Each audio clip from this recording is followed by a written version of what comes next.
Good morning, everyone. Today's lesson is called White Christian Nationalism and its Biggest Fears. Today we're going to discuss what white Christian nationalism is. We're also going to talk about a new phenomena, an outgrowth of white Christian nationalism, is called Christo-fascism. I'll explain that later in this lesson. White Christian nationalism, we are familiar with that. Those that dress up in white robes, covering their face so that their identity would not be known. Those that burn crosses on black people's lawns. Those that have lynched and terrorized God's chosen people for many, many years. They are white Christian nationalists. Now we have a group of them that have been empowered. They have taken over this nation. The impact to the world is devastating. They're trying to push the world backward to where white people, especially white males, are the ones that are empowered and the only ones that really matter. We have inherited a very angry president. He is angry at the world because it hasn't treated him the way that he believes he should be treated. He should be treated more like a god, and he have not been. He's angry with the electorate because they rejected him, kicking him out of the White House last time. He's angry with the courts because the courts have attempted to prosecute him in many of his misdeeds. He is after the Democratic Party because it denied him another 4 years in office. He is demonizing the opposition party. He is demonizing anyone that is in opposition to him. He is just an angry old man who is a devout racist. So we're going to look at some history. We're going to try to understand what is going on today in the United States and in the world. I believe that God is judging. I believe that the birth pains have started where the Gentile nations are coming to an end. God is going to change the entire world order when the stone cut out without hands will strike the image that God uses to depict the Gentile white ruled on earth. God is bringing it to an end. Let's jump in.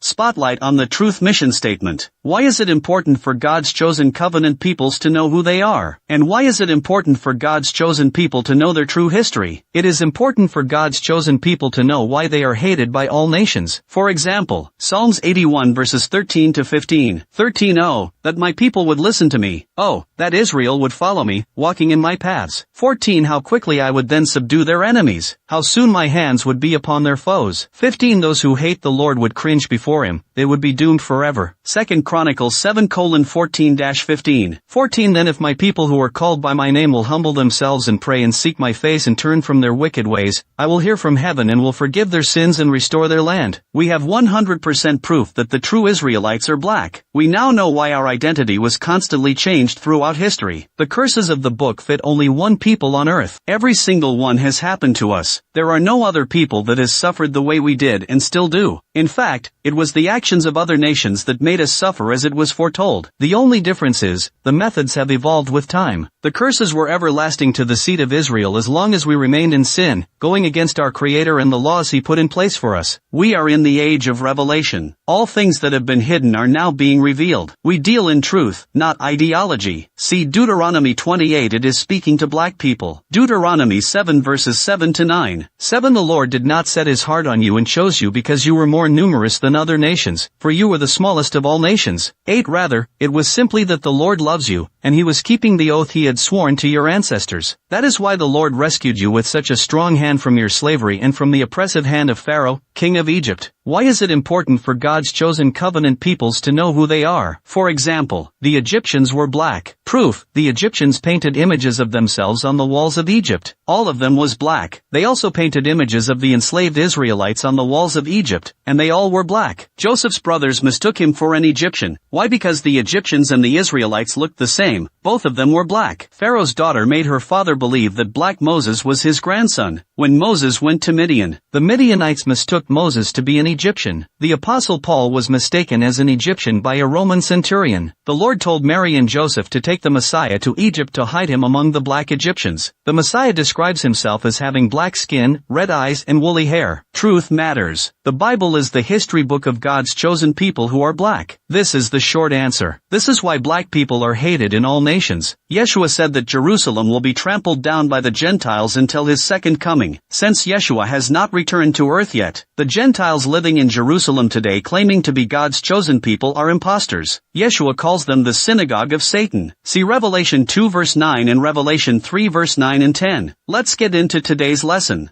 First of all, what is white Christian nationalism? What is its goal? What is its purpose? What is its belief? They want to bring back a time when white males were in charge, when they were looked upon as being patriarchs, Christian patriarch. There was a time called the medieval period in Europe where the church and the state was one. It was called the Dark Ages. Let me talk a little bit about that and we'll see how that went, because that is what they're trying to set up in the United States. That is the aim of white Christian nationalism. And remember, the Dark Ages in Europe lasted for 1,000 years of tyranny, torture, rape, murder, and hypocrisy, Christian hypocrisy. God says that the descendants of Esau, which are the European nations, will live by the sword. This is why their history has been full of war, murder, rape, colonialism, and conquest and war, right up until this very day. Let's talk a little bit about Christian nationalism. The Christian nationalist says that America is a white Christian nation. They say that their forefathers were Christians and they came here to set up a Christian nation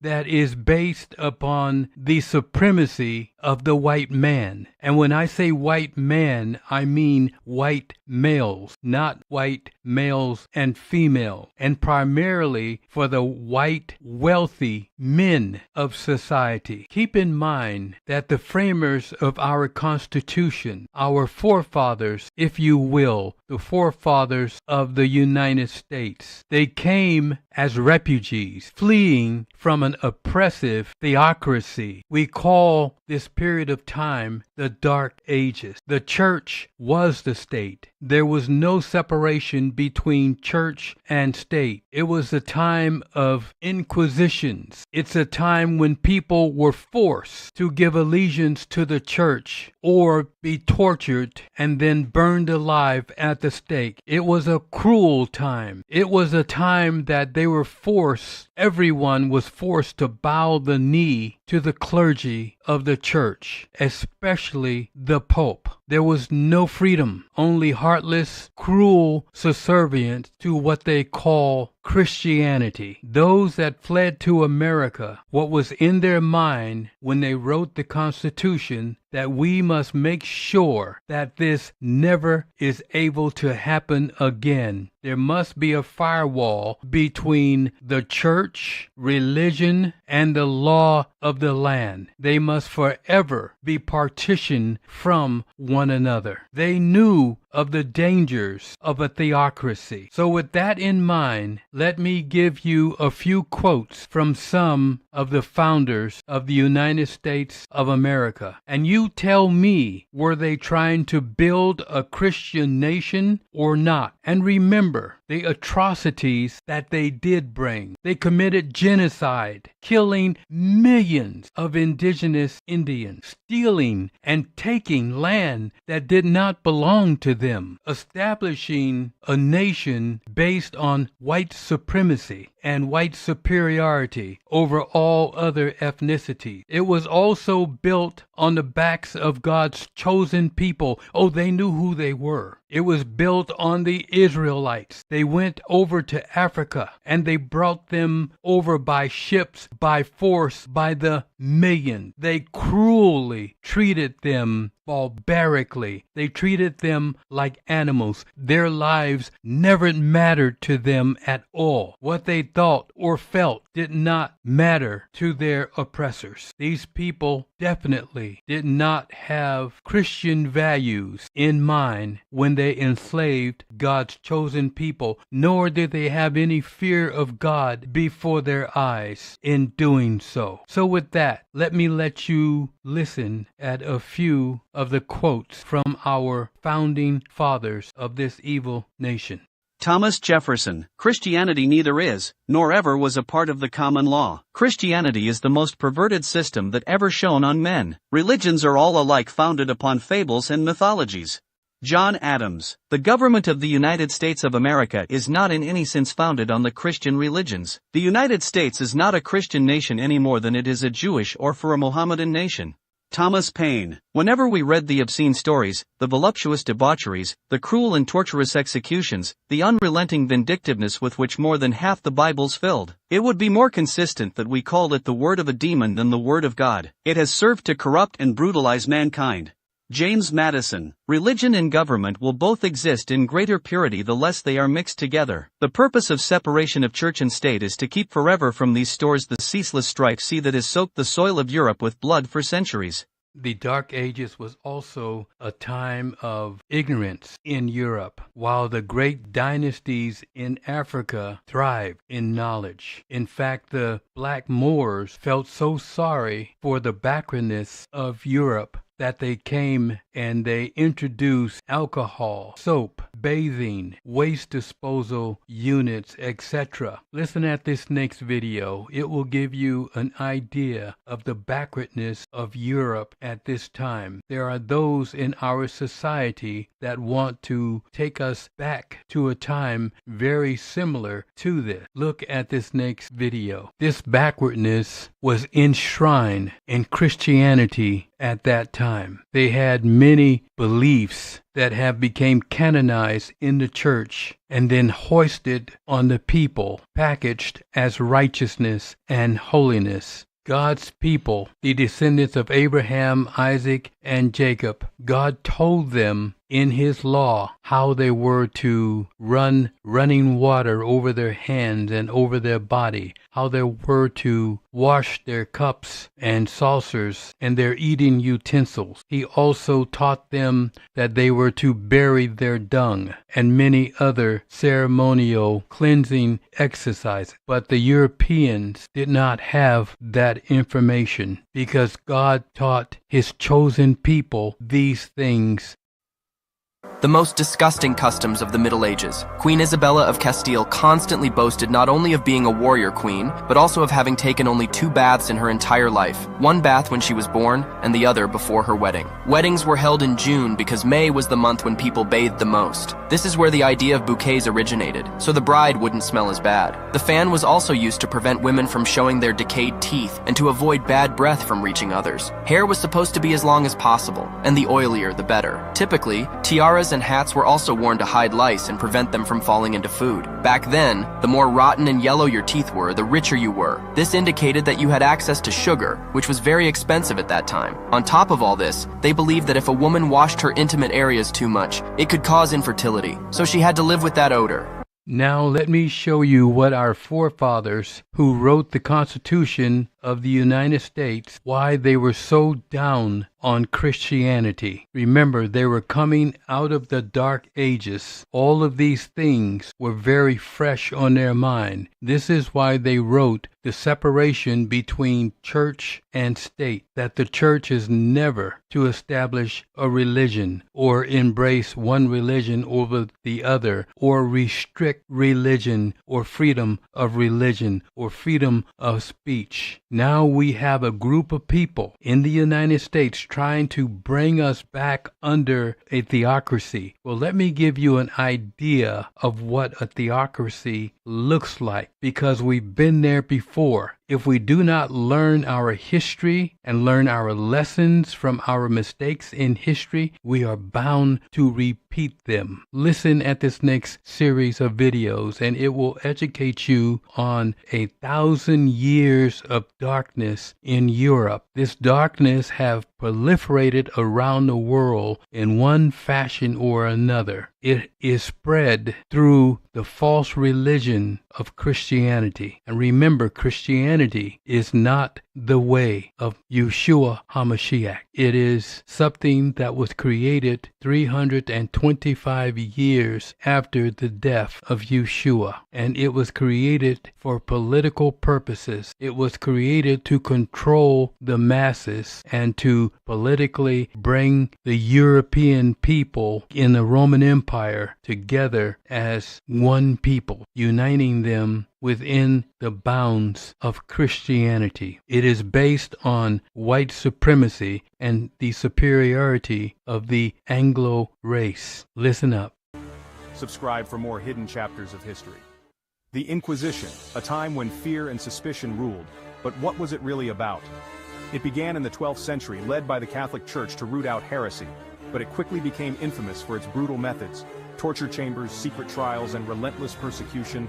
The Inquisition had the power to crush anyone it deemed a threat. Thousands were accused, from scholars to everyday citizens. Accusations were often based on rumors or personal grudges. Once accused, escape was nearly impossible. Confess or face excruciating torture until you did. But did the Inquisition truly protect the faith, or was it a tool to silence dissent and control the masses? While it targeted heretics, many believe it was driven by fear, politics, and power. The scars of the Inquisition remain a chilling reminder of what happens when power goes unchecked. Its dark legacy still echoes through history, leaving us with the question, was it about faith or simply control? I will never take freedom for granted after learning about the Spanish Inquisition. It began in 1478 under the reign of King Ferdinand and Queen Isabella. The Spanish Inquisition was a dark chapter in history, aiming to root out heresy within the Catholic Church. Thousands were accused without evidence, tortured into confessions, and executed in public spectacles. Methods of torture were brutal. Think of the rack, the strappado, and waterboarding. Innocent people lived in constant fear, their lives hanging by a thread. Entire families were torn apart, accused of crimes they didn't commit. By the time it ended in the early 19th century, the Inquisition had left a scar on history that's impossible to ignore. Remember, it's crucial to learn from the past to ensure it never repeats. Stay curious, stay informed. Step into the dark history of the Spanish Inquisition, a time of fear and torture. The Inquisition shocked Europe and changed religious persecution forever. Established in 1478 by Ferdinand II of Aragon and Isabella I of Castile, the Inquisition aimed to maintain Catholic orthodoxy in their kingdoms, targeting conversos, moriscos, and other suspected heretics. The inquisitors devised ruthless methods to extract confessions employing torture techniques like the strappado and the rack. Many were subjected to brutal interrogations and public executions. Disguised as protectors of faith, the inquisitors executed their duties with ruthless efficiency. The Inquisition left a bloody mark on Spanish society and sent shockwaves through Europe. Authorities struggled to control the spread of fear and persecution. The Spanish Inquisition highlighted the brutal reality of religious intolerance and the power struggle within Spain. It led to increased efforts to combat heresy and brought national attention to the issue. Its legacy is a strange love in history, isn't it? Tortured and killed thousands. 1. Auto da fe ceremonies. These public spectacles were where the verdicts of the Inquisition were read out. Condemned heretics were paraded in elaborate ritualistic events. Some faced public execution. 2. The Inquisition employed horrific torture devices. The infamous strappado involved tying the accused hands behind their back and hoisting them off the ground, dislocating shoulders. 3. Witch hunts. The Inquisition targeted alleged witches, resulting in countless women and some men being tortured and executed based on flimsy evidence. 4. Accusations often relied on anonymous informants, meaning anyone could be a spy. 5. Stolen children. The Inquisition targeted Jewish and Muslim converts to Christianity. If they suspected parents of secretly practicing their former religion, they took their children, raising them as Christians. Period in Europe lasting from the 5th to the 15th century saw slow intellectual progress and limited scientific research. The Catholic Church dominated European life, impacting social, cultural, and scientific spheres. The Church used its power to control knowledge and suppress any theories that contradicted religious beliefs. Opposition to the Church led to severe punishments, including torture and burning at the stake.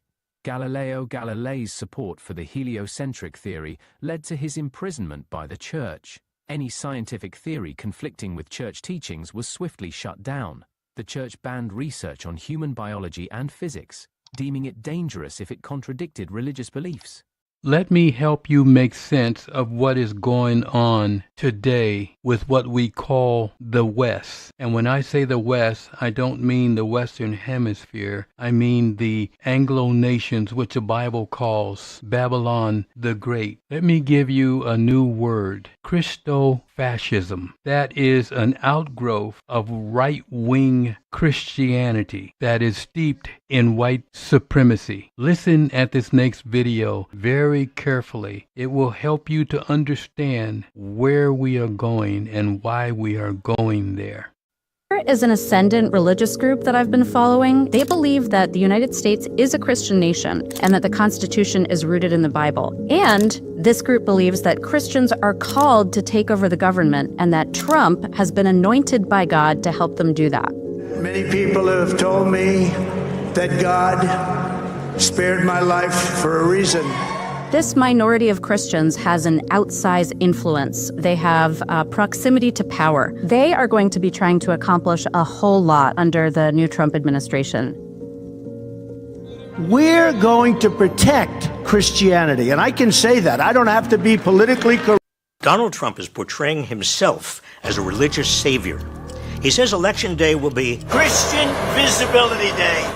Trump has repeatedly compared his criminal trials to the crucifixion of Jesus, promoted videos calling his re-election, quote, the most important moment in human history, and that describe him as a divinely appointed ruler. A shepherd to mankind who won't ever leave nor forsake them. So God made Trump. He claims to be a holy warrior against an imaginary attack on Christianity. They want to tear down crosses, but no one will be touching the cross of Christ under the Trump administration. I swear to you. He's even selling his own version of the Bible. We must make America pray again. Trump is playing to a rising white Christian nationalist movement within the Republican Party. I say it proudly, we should be Christian nationalists. Christian nationalists believe that the law of the land is not the Constitution, but instead the law of God, as they interpret it. Trump's supporters are increasingly overt in their calls to replace democracy with a MAGA theocracy. The church is supposed to direct the government, and I'm tired of this separation of church and state junk. We're meant to be a Christian nation. We should be a Christian nation. Welcome to the end of democracy. We're here to overthrow it completely. We didn't get all the way there on January 6th, but we will endeavor to get rid of it and replace it with this right here. That was a cross he was holding. The idea that the will of voters is irrelevant because God has anointed Trump was a recurring message in the efforts to overturn the 2020 election. Because it is not Joe Biden that rules this country. Jesus Christ is the king of everything in this world. Christ is king! Christ is king! Christ is king! In previous videos, I've highlighted how MAGA Republicans have embraced core elements of fascism. The combination of fascism and Christian nationalism is called Christo-fascism, a term first used half a century ago by the theologian Dorothy Zola. Fascists rise to power by characterizing their opponents as subhuman. Christo-fascists take it a step further by casting opponents as not just subhuman, but actually demonic. People like Nancy Pelosi, she's a demon. Framing opponents as enemies of God makes violence against them not only seem justifiable, but divinely sanctioned and almost inevitable. We are going to put on the armor of God.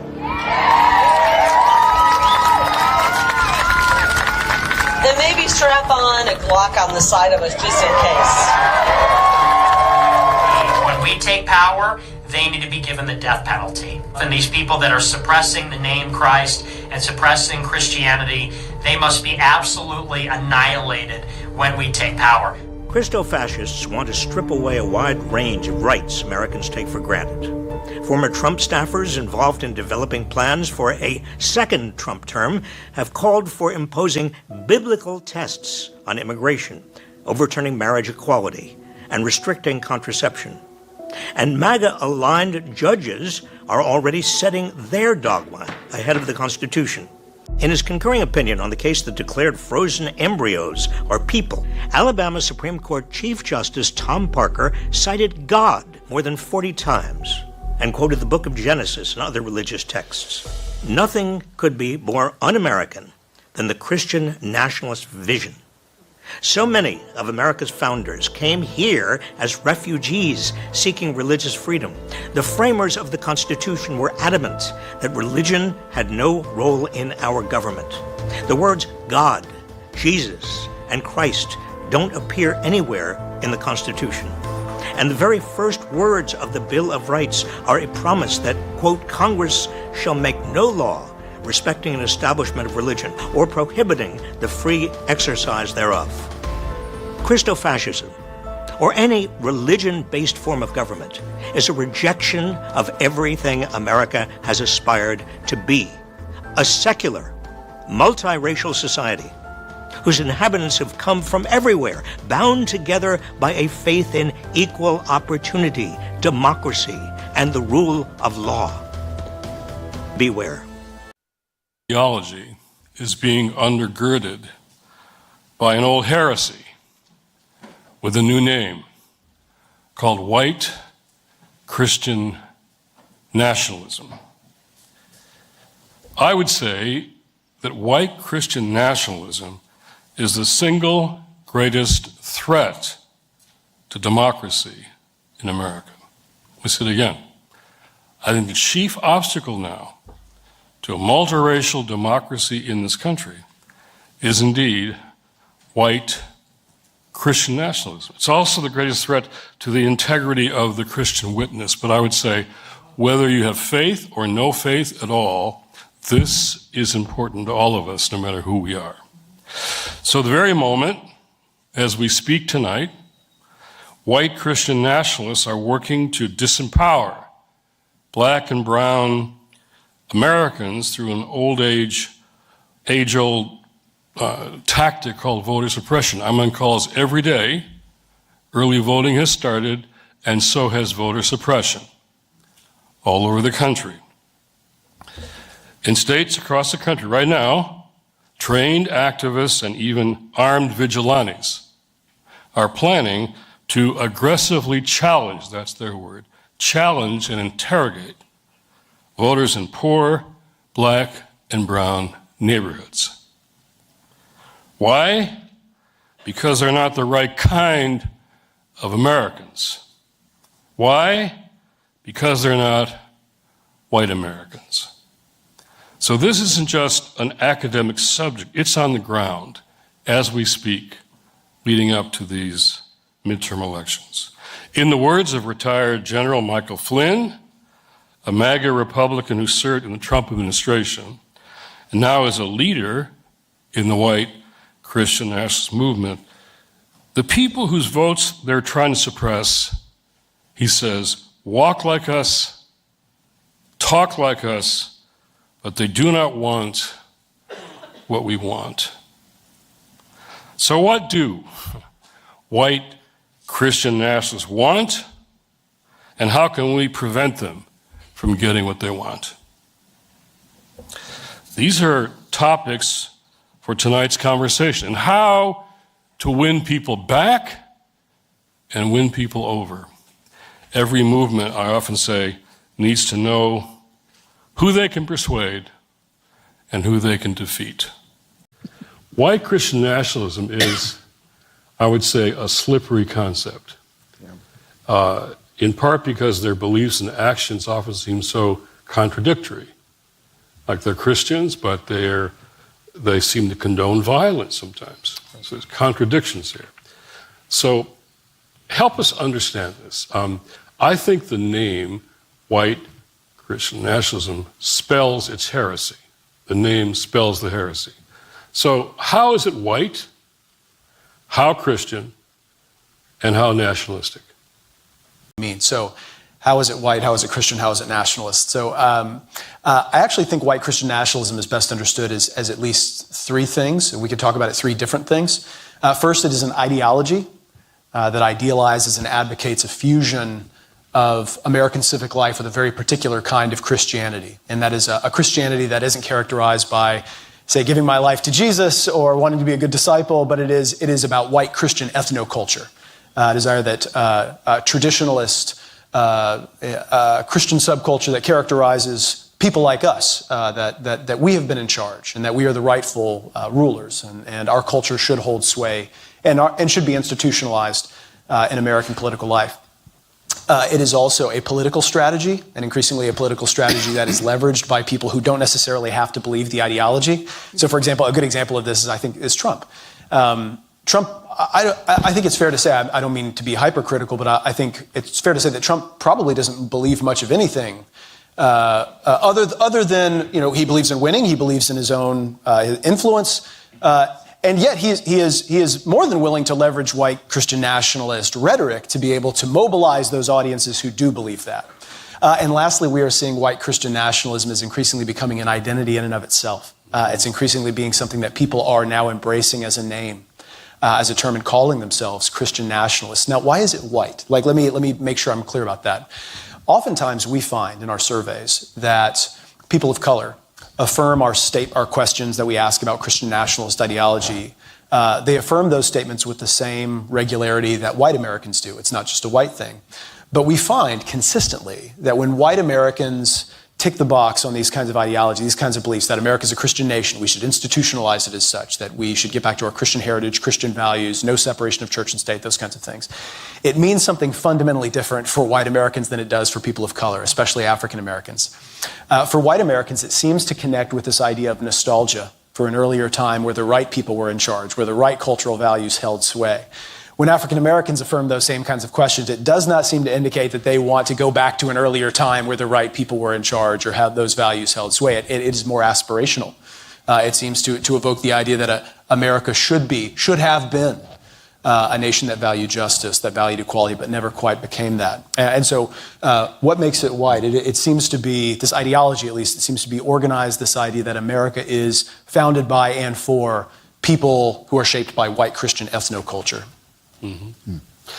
Now here we are in America with a group of ultra-right-wing conservatives who has no idea about the truth of history. They only know propaganda and white supremacist lies. They are sometimes called the alt-right or white Christian right-wing nationalists. They want to bring the United States back in time, all the way to the Dark Ages. Socially, they want to bring us back before the 60s, before God's people got out of their chains, mentally and physically. They want to turn all of the progress made by God's people in this country backwards. They are using the present government as the means to carry out this diabolical scheme. They wrote a manifesto called the 2025 Project. This is their playbook. Listen at this next video.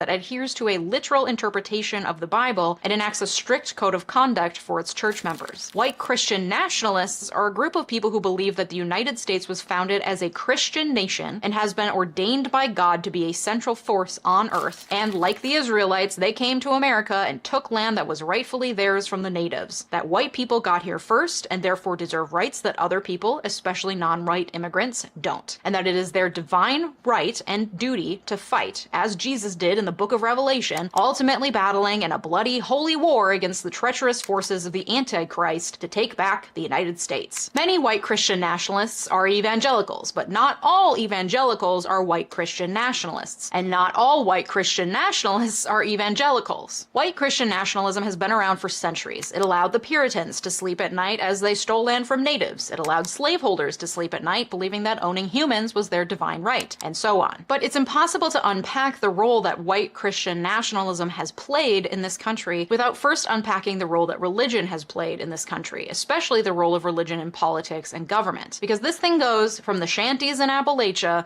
all the way to the tippity top, my friends. Let's just start with the 20th century, because going all the way back would require a feature-length film. But if you want that information, you can find it in my research notes linked in my Patreon.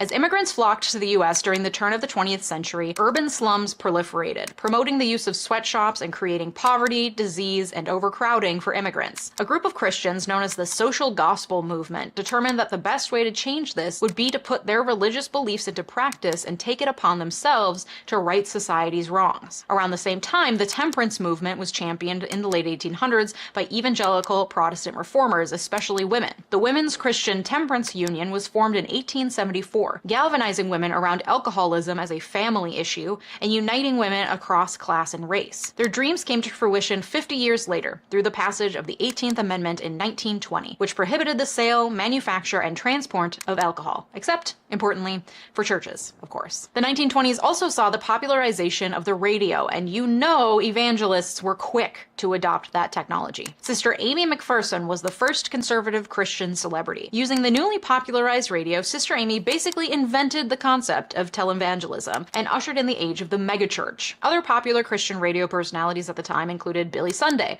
and Catholic priest Father Charles Coughlin, who used his weekly radio program to criticize the president and promote anti-Semitism. Back then, the church saw him as an embarrassment and eventually silenced him. Today, he would probably get a primetime show on Fox. Then in 1925, a Tennessee biology teacher named John Scopes was found guilty of violating a state law that banned the teaching of Darwinian evolution in the classroom. That verdict was upheld by the Supreme Court. Despite the fact that this was technically a win for evangelicals, members of the national press made a mockery of fundamentalists for their conservative interpretation of the Bible, causing many conservative Protestants to retreat from the public sphere and remove themselves from national politics altogether, taking an isolationist stance for the next several decades and quietly organizing behind the scenes. In the 1930s and 40s, evangelical leaders began forging close ties with economically conservative businessmen with shared objections to political and theological liberalism and mainstream Christian leaders in the National Council of Churches. So they built a network of colleges, parachurch org, radio and television stations, and political action networks that combined Christian values, Jeffersonian democracy, aka belief in a limited federal government, and free market economics, creating a tie between evangelicals and wealthy corporations that exists to this day. After World War II, Americans flocked to church in record numbers. Church building increased and Bible sales were through the roof. And through propaganda in advertising, film, and public addresses, the government, working in tandem with religious leaders, connected communism with godlessness and atheism, differentiating it from the piety of democracy-loving Americans. This ushered in an era of using communism as a scapegoat for the threats of atheism and amorality. Anything that didn't fit the status quo was dangerous, suspect, and probably communist. See my video on communism for a deeper dive. In 1947, the Supreme Court solidified into law the idea of the separation between church and state. Coming to you, Rob Ryan, I'm one of the producers on God and Country. American as baseball and apple pie, is it? Christian nationalism? Christianity is certainly a part of the fabric of America. There's no getting around that. The problem that with Christian nationalism is they claim that America should be a Christian nation, that it was founded by the founding fathers to be a white Christian nation.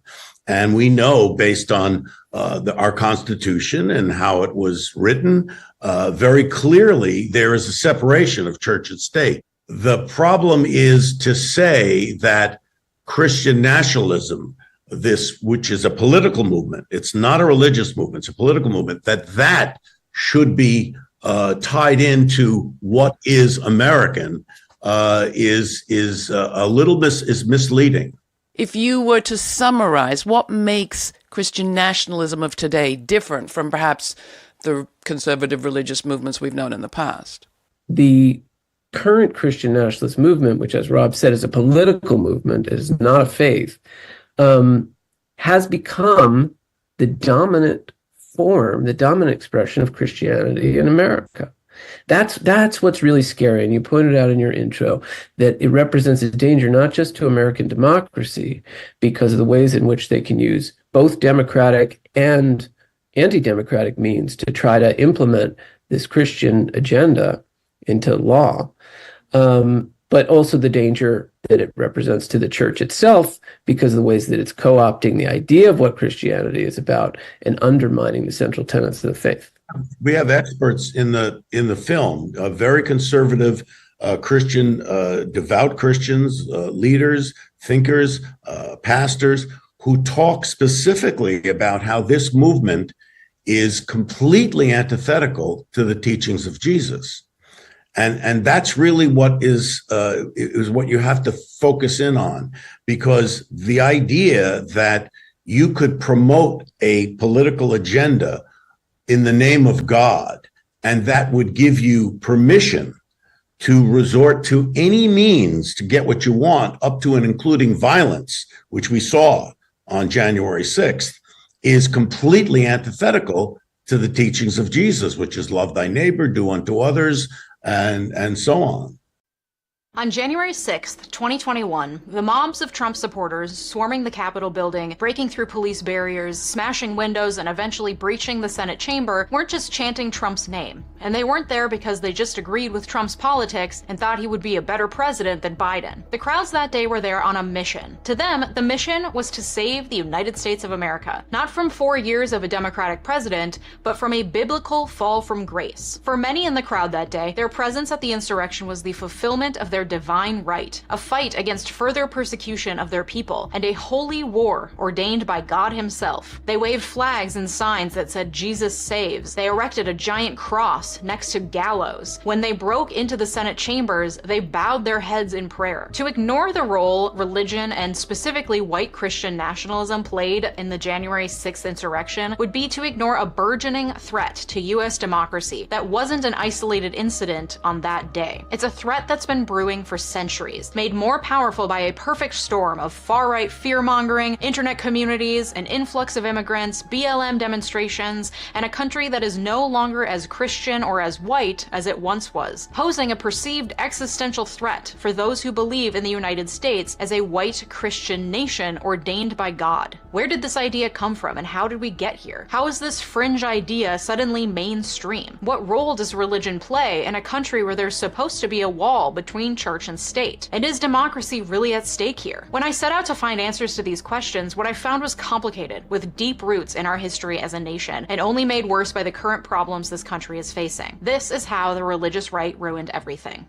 This movement's biggest fear is the woke movement. Their biggest fear is that their false version of history that they have indoctrinated God's chosen people with must be kept a secret. The 400 years, however, is over. God told Daniel that in the last days, knowledge and education would be increased, and it has been increased to the point that now they can no longer keep the truth hidden from God's chosen people. We know who we are. More and more of us are waking up. And as we wake up, we are waking up to the fact that Christianity doesn't lead to heaven. Christianity is steeped in white supremacy and black oppression. It is draped in historical lies. Their biggest fear is God's people waking up to their true history. They also fear white people waking up because they have also been deceived about who God's people really are. So let me play you a video that talks about what God's people are waking up to and why white people fear this the most. Because there was a time when one of God's people walk in lockstep with God could run 1,000 people. No one, no nation could stand up to the nation of Israel when we were walking with our God. And they know what the promises are, that if my people who are called by my name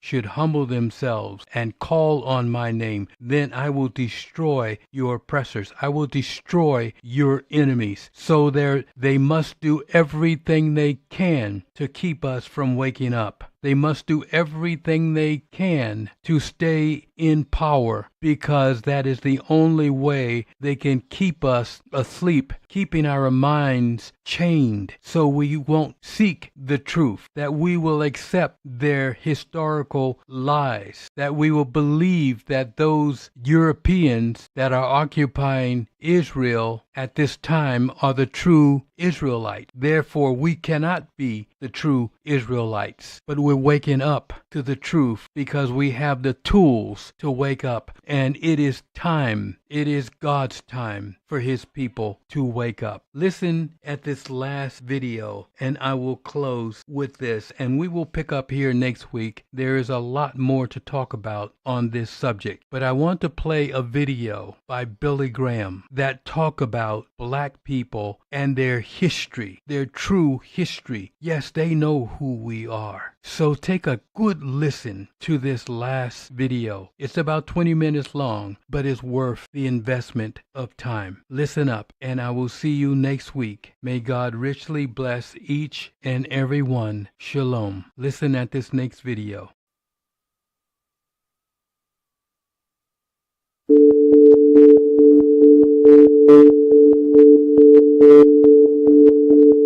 Ladies and gentlemen, brothers and sisters, seekers of truth, today I stand before you to uncover a hidden piece of history, a piece buried deep beneath layers of silence and manipulation, a piece called the Book of Jubilees. Some of you may have never heard of the Book of Jubilees, and that is not an accident. The Book of Jubilees, also known as the Little Genesis, is an ancient Jewish religious text that retells the story of Genesis and parts of Exodus with much more detail and commentary.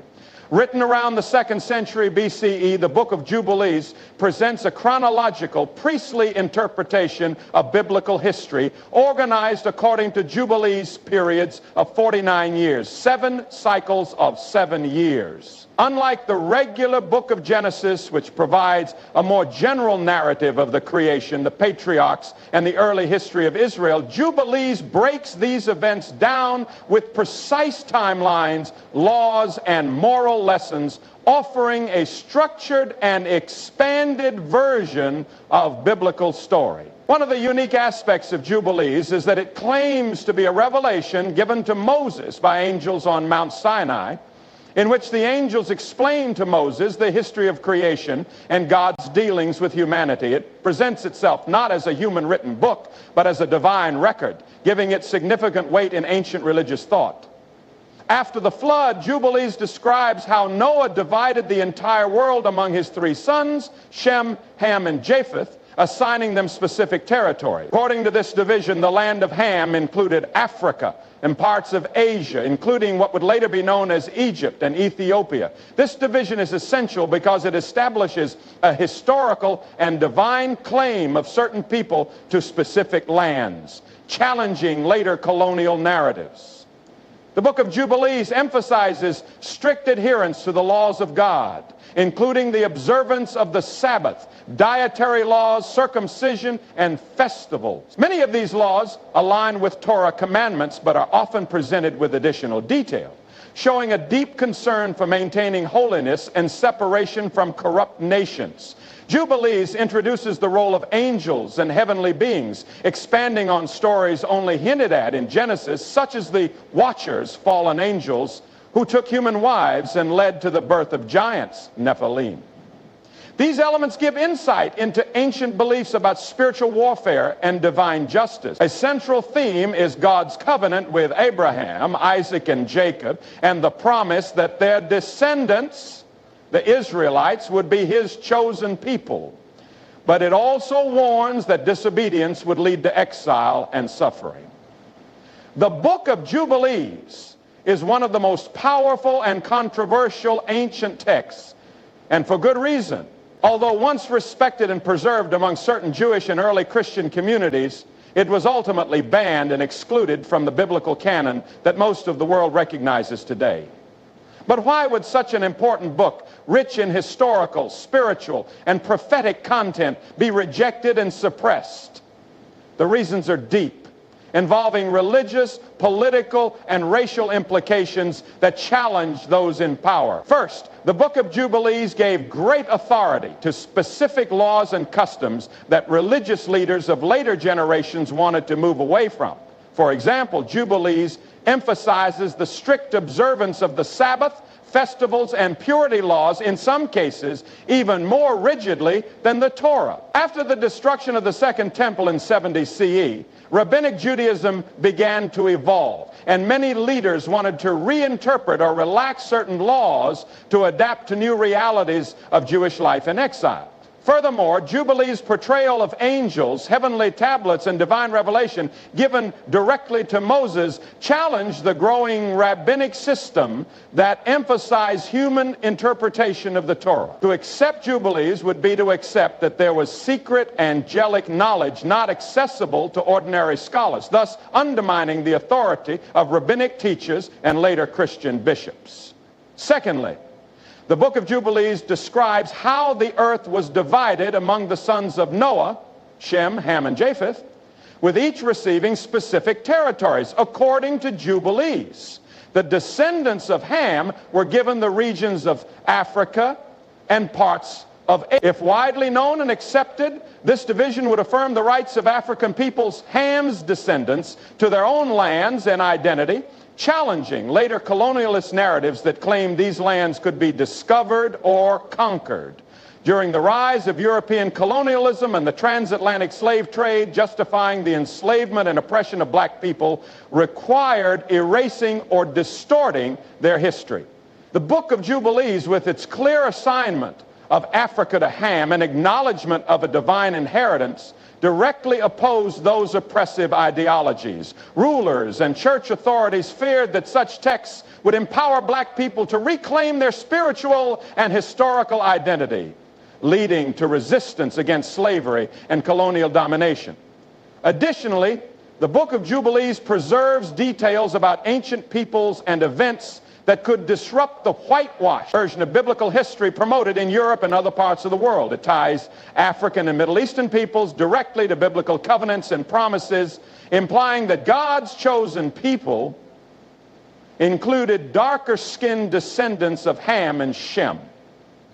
Accepting this book would force the world to reconsider who the Israelites were, what they looked like, and where they lived. It would undermine centuries of racial and cultural misrepresentation, thus threatening the foundations of white supremacy that shaped much of Western Christianity. Finally, early Christian communities that embraced the Book of Jubilees were often in conflict with those who sought to universalize Christianity, moving away from Jewish laws to appeal to Gentiles. Since Jubilees reaffirms many of these laws, it did not align with the emerging universal church's direction, leading to its rejection. The Book of Jubilees is more than just an ancient religious text. It is a key that unlocks a hidden understanding of black history, identity, and destiny. To see this connection, we need to look at what Jubilees says about the descendants of Noah, the division of the earth, and the covenant with God's chosen people, and how these truths have been buried to keep black people disconnected from their roots. One of the most significant aspects of the Book of Jubilees is its detailed explanation of how Noah divided the earth among his three sons, Shem, Ham, and Japheth. According to Jubilees, Ham's descendants were given the territories of Africa, referred to as the land of Ham, and parts of what we now call the Middle East. Ham's sons, Cush, Ethiopian/Sudanese, Mizraim, Egypt, Put, Libyans, and Canaan became the ancestors of the great African civilizations that existed long before European colonization. Yet as time passed, these ancient black nations were falsely portrayed as cursed, inferior, and savage, a twisting of the curse of Ham narrative that has no true foundation in Scripture. Jubilees instead affirms Ham's rightful inheritance of vast, prosperous lands, countering racist teachings that were used to justify slavery and oppression. The book of Jubilees also prophesies what would happen to God's chosen people if they disobeyed his commandments. They would be scattered among the nations, enslaved and oppressed. When we look at black history, from the transatlantic slave trade to colonialism, Jim Crow laws, apartheid, and ongoing systemic racism, this prophecy rings true. Many black communities around the world, especially those in the Americas, the Caribbean, and parts of Europe, have long suspected that they are part of the lost tribes of Israel, descendants of the ancient people who entered into covenant with God. Jubilees speaks directly to this legacy of struggle, loss, and the hope of restoration, making it a book of powerful relevance for black people seeking to reclaim their identity. For centuries, black people have been erased from biblical history. Images of biblical figures as white Europeans dominate religious art and education. But Jubilees, by tracing the lineage of Ham and Shem, shows that the ancient Israelites and their surrounding nations were people of color, connected by blood and covenant to the lands of Africa and the Middle East. This connection is more than symbolic. It reclaims the dignity, value, and spiritual importance of black people, reminding them that they are not an afterthought in history, but central figures in God's plan. In modern times, there's a growing movement among black scholars, theologians, and spiritual leaders to reclaim these hidden books and restore the true history of their people.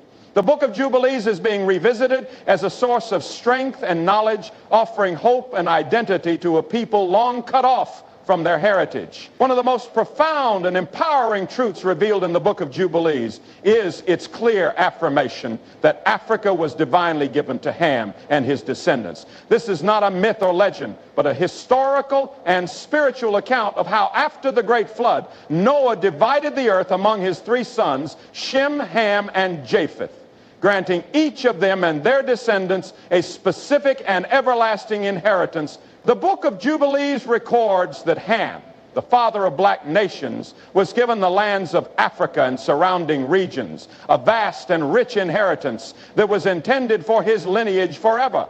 Ham's children, Cush, Mizraim, Put, and Canaan, became the founding fathers of some of the greatest civilizations the world has ever known.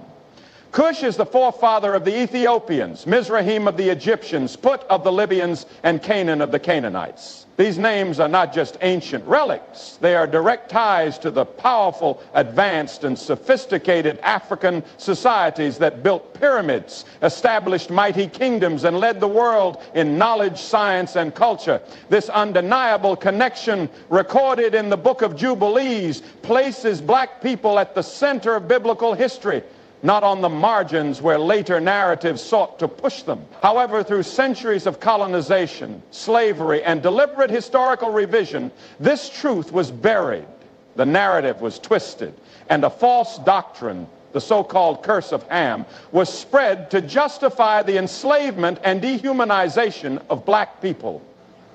But what is astonishing is that the book of Jubilees contains no such curse on Ham. Instead, it affirms that Ham's descendants were blessed with their own territories, filled with natural wealth and beauty, intended to be their home forever. The story of Ham was transformed into a tool of oppression. But the real story is one of dignity, inheritance, and divine purpose. The suppression of the book of Jubilees itself is no accident. By removing this book from mainstream religious texts, those in power ensured that black people would remain disconnected from this empowering knowledge of their true identity. If the world had embraced the message of Jubilees, it would have been impossible to justify the brutal history of African enslavement and colonization. The text boldly confirms that Africa was already owned, loved, and blessed by God long before any empire sought to claim it.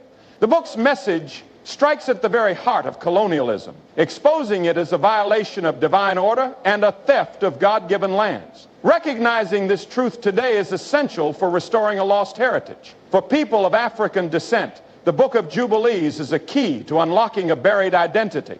It tells black people that their ancestors were not savages or cursed beings, but rightful heirs of a blessed land. Africa is not simply a geographic location. It is the land of kings, queens, prophets, and wise men and women, a land chosen by God for the descendants of Ham. This powerful truth brings dignity and purpose to a people whose history has been distorted and whose identity has been stolen. To embrace the message of the Book of Jubilees is to reclaim this legacy with pride. It is a call to stand tall in the knowledge that black people are an essential part of the biblical story, connected to the same God who made covenants with Noah, Abraham, and Moses. It is a reminder that black history is sacred history and that the future can be built on the foundation of truth, strength, and divine inheritance. After centuries of being told otherwise, the time has come for this truth to rise again, to inspire a new generation to walk boldly in their rightful identity and destiny. For centuries, the true identity and heritage of black people have been stolen, hidden, and deliberately erased from the pages of history. This was not an accident of time, but a calculated effort to sever an entire people from their divine origins, cultural greatness, and spiritual authority. The Book of Jubilees stands as one of the clearest witnesses to the truth of that legacy, a legacy that speaks of royal bloodlines, sacred covenants, and divine inheritance. To understand what has been lost, we must first understand what was taken. The knowledge that black people are directly connected to the most ancient and powerful figures in biblical history. That they are descendants of Ham, whose lineage was blessed with vast, rich lands and enduring significance. The Book of Jubilees records the division of the earth after the flood, and in that division, Africa and its surrounding regions were given to Ham and his children. This was a divine assignment, an everlasting gift from the Creator himself. Yet over time, this truth was buried under layers of lies and distortions. Colonial powers and slave traders manipulated the narrative, creating false doctrines like the so-called curse of Ham to justify the brutal enslavement and oppression of black people. They painted Ham and his descendants as cursed and inferior, flipping the truth on its head to serve their own greed and domination.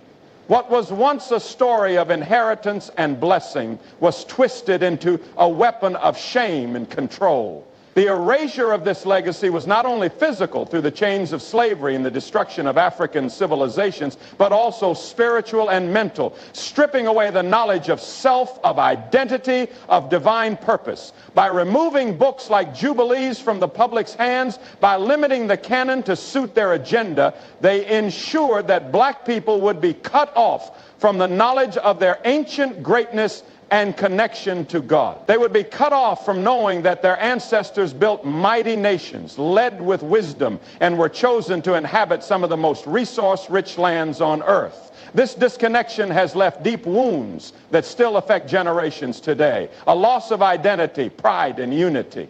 But the truth cannot remain buried forever. Now, as more and more people begin to uncover and study the Book of Jubilees and other ancient writings, the stolen legacy is being restored. Black people are waking up to the knowledge that they are not outsiders to the biblical story. They are central to it. They are the descendants of kings and prophets, of nations that once stood as beacons of culture and power. The restoration of this legacy means reclaiming a history that was never meant to be lost. It means understanding that Africa was not a place of darkness waiting to be civilized, but was the birthplace of some of the most advanced and spiritual societies in human history, chosen and blessed by God himself. Restoring this legacy is also about healing. It is about lifting the burden of false shame and replacing it with truth and pride. It is about standing tall in the knowledge that black people have always had a divine purpose and that their story is intertwined with the very foundations of faith and civilization. The Book of Jubilees offers not only historical clarity, but a spiritual awakening, calling black people to remember who they are and to reclaim their rightful place in the ongoing story of humanity. This restoration is not merely about looking backward. It is about building a future where black children grow up knowing that they are descendants of greatness, a future where the truth of their origins empowers them to lead, to heal, and to rise beyond the limitations placed on them by a world built on lies. The book of Jubilees is a key to that future, a reminder that what was stolen can be restored, that what was hidden can now be revealed, and that the time has come to embrace the full truth of black identity, history, and destiny. The book of Jubilees stands as a direct and undeniable challenge to the colonial lies that have shaped the world's understanding of history and the place of black people within it. For centuries, colonial empires built their power on the myth that Africa was a land without civilization, a place of savagery that needed the light of European intervention. They claimed to bring religion, culture, and progress to a continent they depicted as primitive. But the book of Jubilees completely destroys that false narrative by reminding us that the lands of Africa were divinely given to Ham and his descendants by God himself. These lands were not empty, nor were they void of culture and greatness. They were filled with powerful nations, ancient knowledge, and people directly connected to the divine covenant made with Noah and his sons. Jubilees makes it clear that Ham and his children were blessed with some of the most fertile, rich, and resource-laden territories on earth. This contradicts the colonial image of Africa as a backward land waiting for foreign rulers to bring civilization. Long before Europe even existed as a power, Ham's descendants had already established mighty kingdoms like Cush, Ethiopia, Mizraim, Egypt, and Put. Libya. These were societies that built monuments, still standing today, developed advanced systems of governance, medicine, and science, and carried deep spiritual wisdom. Yet this truth was suppressed, because acknowledging it would expose the wickedness of colonization and slavery for what they truly were: acts of theft, violence, and deception against a people who were already rich in culture and connected to God. Moreover, this is a spiritual inheritance, an inheritance of faith, covenant, and destiny. The book of Jubilees reminds black people that they are part of the divine promise, tied to the same God who blessed Noah's sons and who established covenants meant to last through generations. Reclaiming this inheritance means reconnecting with God, not through the distorted lens handed down by oppressors, but through the true knowledge of being his people, called to live in righteousness, wisdom, and strength. It means embracing a spiritual role as teachers, builders, and preservers of God's justice on earth. To answer this call is to stand against everything that has been used to keep black people down, to reject the lies of inferiority, to challenge the systems that continue to steal from African nations, and to heal from the wounds of the past. It is a call to restore the broken places, to revive the lost cultures, and to rebuild the spiritual foundations that colonialism tried to destroy. It is a call to rise with dignity, knowing that their story is written in the books of heaven, that they are heirs to a promise no man can erase. The book of Jubilees is a light in the darkness, a reminder that though the world may have tried to silence this truth, God has never forgotten. The time has come for black people to remember, to return, and to reclaim all that was taken, to walk again as a people of purpose, power, and divine calling. This is not only a restoration of history, but a rebirth of destiny. The inheritance that was given from the beginning is waiting to be claimed again. And it starts with knowing who they are in the eyes of God, chosen, blessed, and destined for greatness.